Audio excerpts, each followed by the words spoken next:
Tan-awa, adunay 5,000 lalaki nga nagtapok kang Jesus.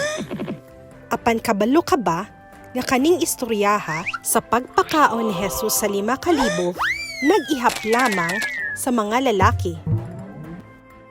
Susihon nato kung pila jud ka tawo ang gipakaon ni Jesus. Ako si Angela. Ako si Thanos. Ako si Mama Amor.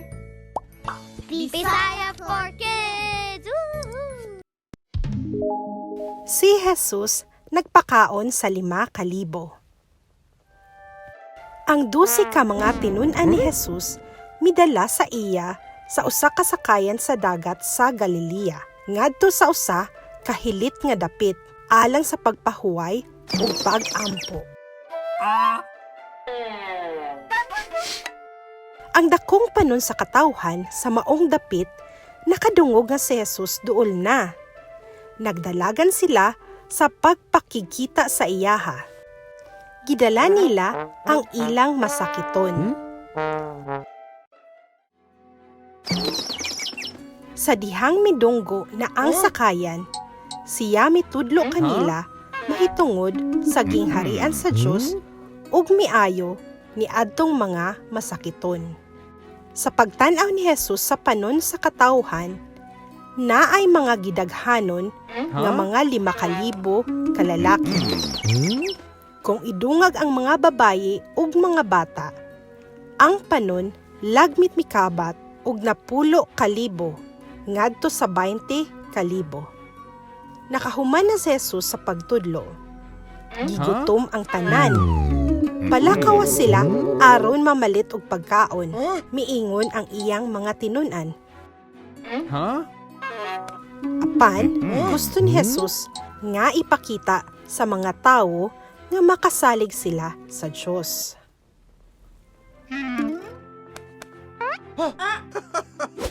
Miingon si Andres. Adunay usa ka bata dinhi nga adunay 5 ka pan ug 2 ka gagmay nga isda. Mipahiyom si Jesus. Maayo. Ina ang mga tawo nga manglingkod sa sagbot.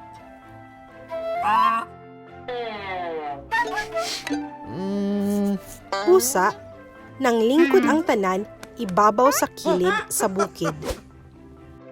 Si Jesus nagpasalamat sa Diyos alang sa pan ug isda.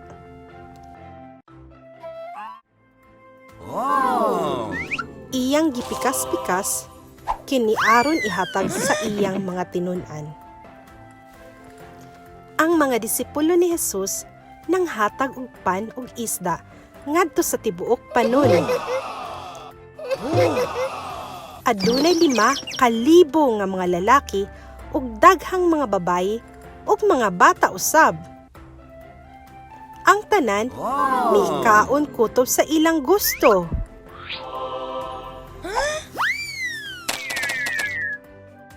Pagkahuman, gihipos sa mga tinun-an ang mga salin.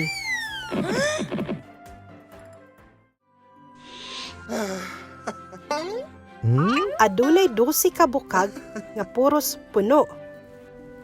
Apan, dili bagikan lamang ni sa 5 lang ka pan ug 2 ka isda. Ang mga tawo nakatanto nga sila makasalig sa Dios sa pag-atiman kanila. Gipakaon ni Jesus ang kapin sa 5,000 ka mga tawo gikan sa 2 ka gagmay nga isda ug 5 ka gagmay nga pan. Si Jesus gamhanan kaayo sa pag-atiman sa tibuok panon sa katawhan. Si Jesus adunay igo nga gahom sa pag-atiman kanimo ug kanako.